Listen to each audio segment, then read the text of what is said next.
So in this video, I'm going to discuss the types of exception in the RISC-V architecture.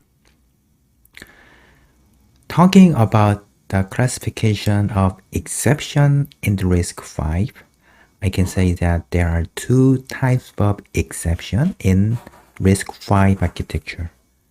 The first type of exception is synchronous exception, and second type of exception is asynchronous exception. So term synchronous is considered the situation that RISC-V heart is executing instruction during this operation that exception can be generated. The synchronous is referred to the situation that RISC-V heart is executing specific instruction, and if the exception is synchronous, we can say that that exception is generated when the while RISC-V heart is executing the instruction. So main cause of synchronous exception is memory abort exception while and software try to access the invalid address.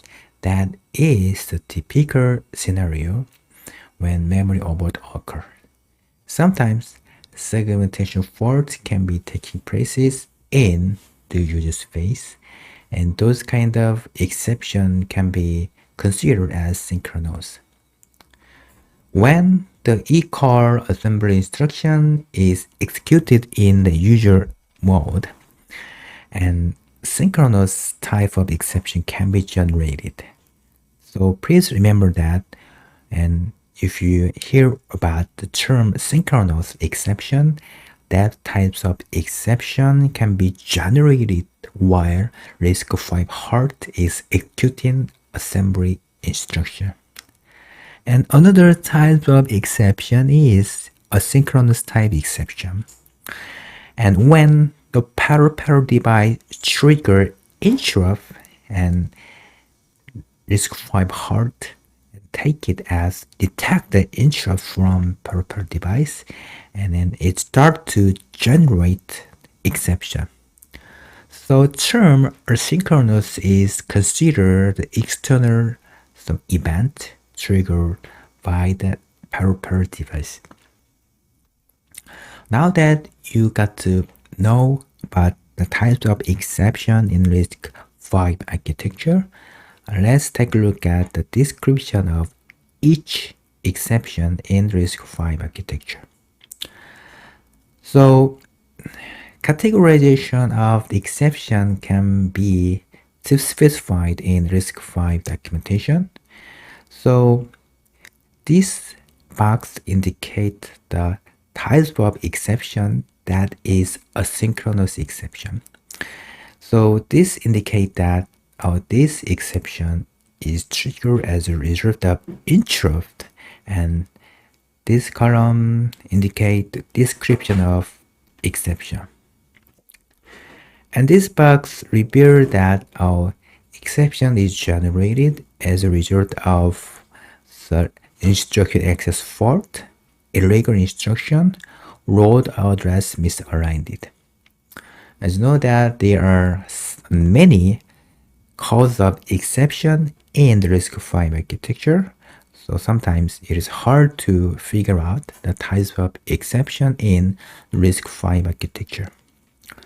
So when you refer to the documentation in the ARM architecture, I think you might refer to the exception vector table in the ARM architecture. And that means that the ARM documentation define exception using the specific table. But in case of documentation of RISC-V reference documentation, and it does not specify the exception using the table, and it only provide this kind of information, but description and exception code, and I don't think that it is good documentation for me for the beginner. So I analyzed the documentation of RISC-V architecture, and I analyzed every part of it, and I realized that I can categorize type of exception RISC-V architecture into two categories. First one is synchronous, and second one is asynchronous. And I made the categorization like this after analyzing the assembly routine in exception handler in case of Linux kernel and another real-time operating system. The next lecture, I'm going to compare the types of exception with the ARM version 7 architecture.